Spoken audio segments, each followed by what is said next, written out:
ঘটনাটি শুনেছি আমাদের মসজিদের মুয়াজ্জিনের কাছ থেকে। তার নাম হানিফ, বয়স 40-এর মতো হবে। সে চাকরি সূত্রে খুলনায় থাকতেন। তার বাড়ি বাগেরহাট জেলার চিকলমারী থানার কালকিনি গ্রামে।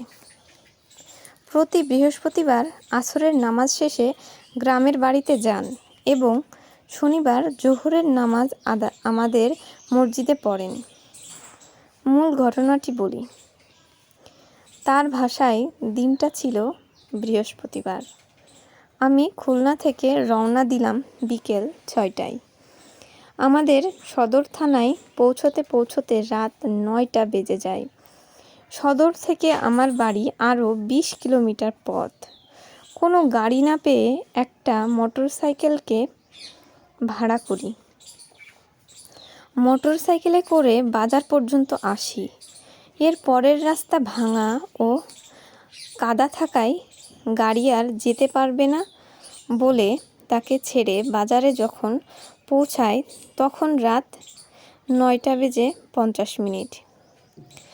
বাজার থেকে আরও 3 কিলোমিটার দূরে আমার বাড়ি।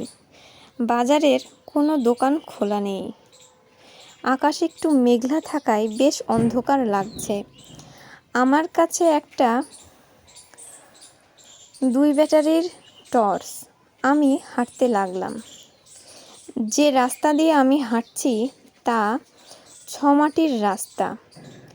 রাস্তার বাম পাশেই ছিল খাল, ডান পাশে পাটক্ষেত।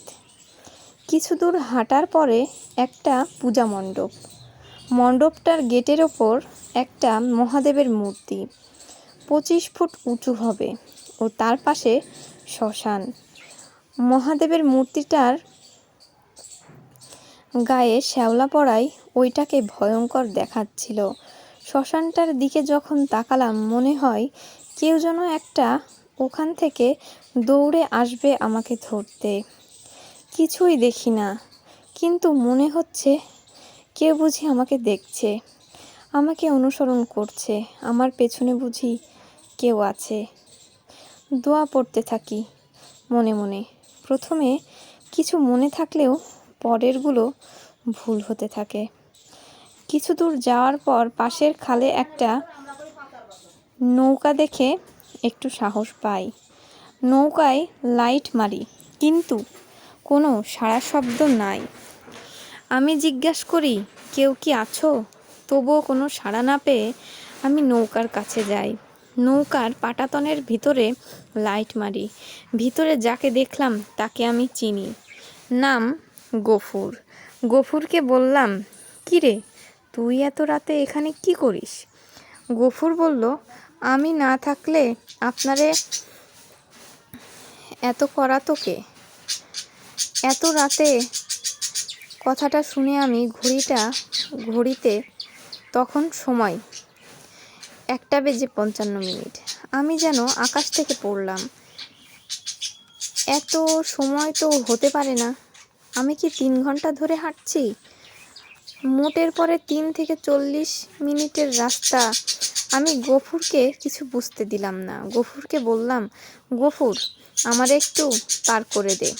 এই বলে আমি গফুরের নৌকায় উঠলাম। নৌকা পাড়ে ভোরের পর আমি গফুরকে বললাম, গফুর, আমার একটু বাসা পর্যন্ত পৌঁছে দিবি?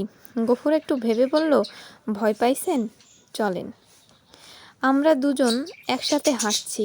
কিছু দূর আসার পর আমি খেয়াল করলাম গফুর আমার পেছন পেছন হাঁটে।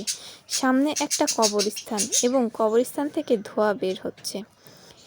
একটু যখন কাছে এসে লাইট মারলাম কবরের দিকে, দেখি একটি মেয়ে সাদা কাপড় পরা, চুলগুলো ছেড়ে দেওয়া, কবরস্থানের ভেতরের দাঁড়িয়ে আছে এবং হাত ইশারায় আমাকে ডাকছে। মেয়েটিকে দেখে আমি চিনেছি, ওর নাম ময়না।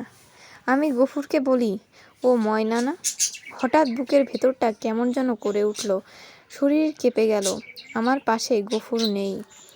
আমি একটা চিৎকার দিয়ে দৌড়াতে একটা সামনে গিয়ে অজ্ঞান হয়ে পড়ি। বাড়ির লোকজন আমাকে তুলে নিয়ে মাথায় পানি দেয়। কিছুক্ষণ পর আমার জ্ঞান ফিরলে আমি তাদের সব খুলে বলি। আমার কথা শুনে তারা একে অপরের দিকে এমনভাবে মুখ চাচাই করে যেন আমি তাদের মিথ্যা বলছি। পরে জানতে পারি গফুর ও ময়নার মধ্যে একটা সম্পর্ক ছিল। গফুর মাঝির কাজ করে ও ময়নার বাবা একটু প্রভাবশালী। তাদের সম্পর্ক মেয়েটির পরিবার মেনে নেয়নি, তাই মেয়েটি সুইসাইড করেছে ও গফুরের খোঁজ কেউ জানে না।